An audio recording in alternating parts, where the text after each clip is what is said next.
Assalamu alaikum. So I'm recording this video from kitchen because breaking news, there are riots in the UK, and I'm a Muslim revert European, not living in the UK and have no connection to the UK, but I just wanted to share my thoughts, not on the riots themselves or how they came to be, because I don't understand the complexities of the British society. All I know is there's a state behind all this, and we know which state I mean. It's in the Middle East, and it's inside the Middle East. That's all I'm gonna say. Anyways, let's move on. So when it comes to Islam specifically, since I'm building a community of Muslims here as well, so we have an Islamic center in Slovakia, which is a non-Muslim country, doesn't recognize Islam, and there's zero migration. I mean, a couple of people, but nothing compared to the UK. But from my perspective, I understand the views of the white people because I'm white, and I like my lineage, I like everything like Slovak people do, even though our culture is kind of strange, but I want to preserve that. So, like, I don't want to just let it go.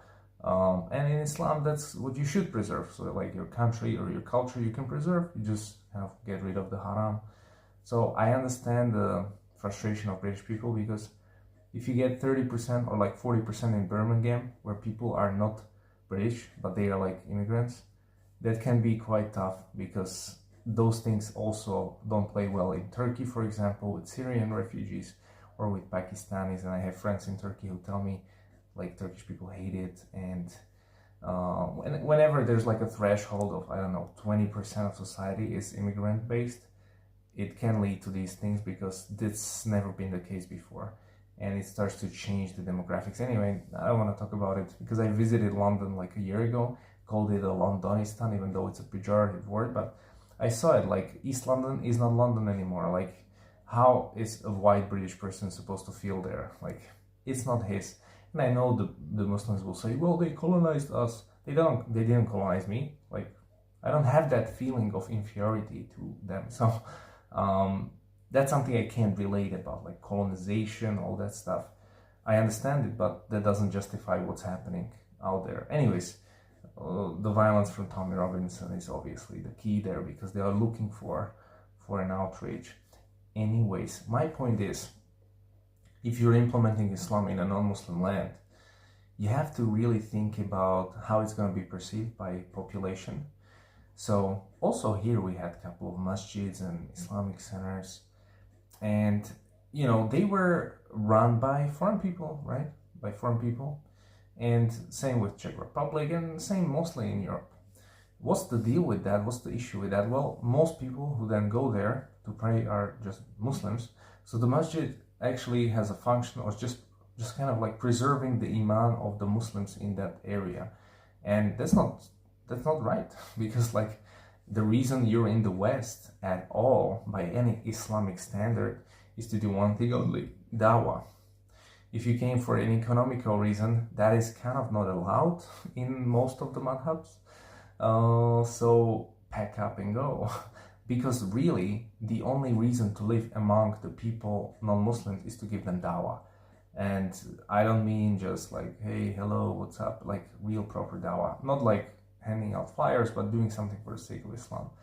If you're not doing that, then, most of the Muslims in the West don't do that. They just kind of look at themselves. The problem then becomes the local population starts feeling like this religion doesn't belong here, because it doesn't. Because they just build a masjid for themselves, they do zero dawah, and it then leads to this feeling of like the Muslims are these like close-minded people, they don't hang out with other people. And it's the fault of the Muslims as well. Like, you have to be part of the community, and there are some great examples in Europe. So I'm going to point to a couple of them. I mean, just one of them, because I only know about one. But we should, as a revert sort of masjid, I'm looking at like Spain and Granada, where the masjid is built by reverts in the 60s, I think. And it was just a couple of them, something like us. And now it's the second generation, and it's like Spanish people who became Muslim. Everybody can go there, but it's based on a Maliki fiqh, I think. And there was a sheikh from North Africa who established like the basics of fiqh and everything, so people could like could put it together. It took them like a couple of years to get it going, to get the permits to build it, and people were protesting against it naturally. However, now it's like a beautiful structure in the middle of Granada. It's an essential part of the city.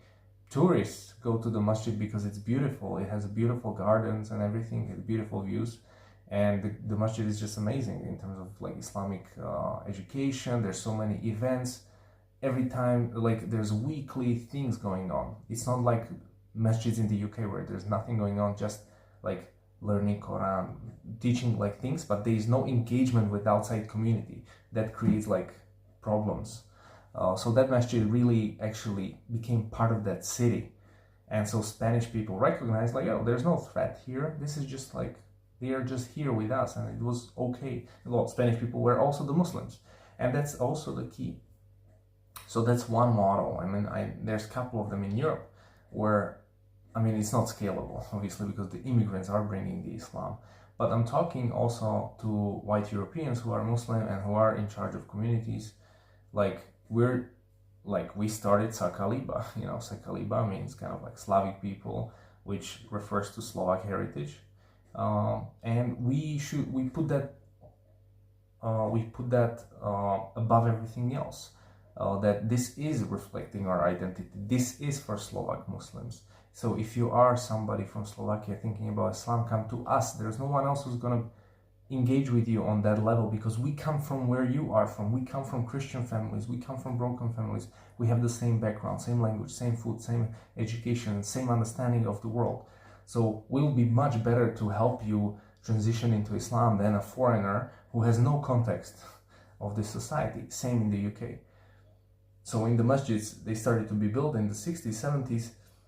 Of course, they were for the foreigners, and then some of them became really huge, but they never sort of became that melting pot of reverts. And when I was in London and I went to many masjids, I don't think I saw any white person. And I was like really surprised, even at the Jummah. And so I was like, yeah, this is strange, because when I go to my local masjid here, when we do Jummahs, there's about like 8 or 9 Slovak people. So we're still a majority. The management is like Slovak, and then everybody else comes from Palestine, from Egypt, from whatever, all of the world, and that's beautiful. Like, it's an ideal situation if the imam is local, if the masjid is run by local Muslims who understand society, and they open it up for everybody, and then set up a fiqh or basic madhab for things to follow, so it's not confusing. I mean, obviously we need some help in the future with scaling this, but that's beautiful, because like you have no pushback from society, because you're like, I'm white Slovak. There's no like racism there, because people, like, even if they hate Islam, they can't say nothing like racist to me because I'm one of them. So that's like a nice thing. Also, we are reflecting our sort of identity by the name and the colors and everything. So we're trying to make it like as part of this, and it's like a very small project, so I'm just describing it as a small masjid. It's not huge, but maybe 50 members we have now. But anyways, and it's welcoming for everybody, because in Islam there are no races and colors, and we know the hadith from the Prophet ﷺ, but there are identities, and everybody is together. Obviously Arabs go together, Africans go together, Slovaks go together. Like, this is natural. Like, even if you're in the masjid, this is gonna happen. But just by proximity of understanding, this is always gonna happen. And any masjid I visited, always groups come together based on nationality mostly. So there's nothing wrong with that, because you have the same language, you have the same issues, you can relate better anyways. But we are all Muslims, right? So alhamdulillah, and that's, I think, the best model in Europe, to be honest, because like if you do it in this way, you will not get this massive pushback from society. You will still like be majority local, as I was saying. So the purpose is to just preserve Iman and teach the next generation, of course our kids, to be Muslim, because that's what matters, is to continue this and increase in numbers. But what really matters is to do dawah, is to invite people to Islam, and they will feel more welcome if they can talk to somebody of their own tribe, because people are tribal, and this is the truth. So I get Andrew Tate is a bit hesitant because he's like, he understands tribalism, he understands nationalism, because this is natural for Europeans to understand, but he still hasn't built out his Islamic foundations. So whatever you believe, it goes to the push to the side. Like, you can't form alliances with people who are against Islam. That's something not allowed. So it's strange. Anyways, I don't want to really debate Andrew Tate, not Israel. I don't want to debate Andrew Tate or the country behind this, or Tommy Robbins and all these guys. It's a mess. I'll be actually in London next month, so maybe I'll see something. Actually, I'm hiring somebody, so if you are in London, 10th of September, I'm gonna host an event near Tower Bridge in a hotel. I need somebody who will help me set up things and be kind of a help for me, my right hand. So if you're a man, a Muslim, then let me know and we can do something. So DM me on Instagram. You must be really smart, so not everybody's gonna get a response. Anyways, that's about it. Just wanted to share my views, and let's see how the situation evolves. The world is insane. That's why I prefer to live in a small village in Slovakia. Just watch the world fall apart, and then that's it pretty much, because we all know what's going on. We're waiting for Isa alayhi salam, we're waiting for Imam Mahdi, and that's about it. Just chilling out, waiting for these couple of years to pass by, and then don't forget the akhirah, the everlasting is coming, and that's the real life. This life is not real, this is a simulation. Don't get caught up in this mess there and this. It's all dunya, it's all gonna end soon. Focus on the akhirah. Assalamu alaikum wa rahmatullahi wa barakatuh.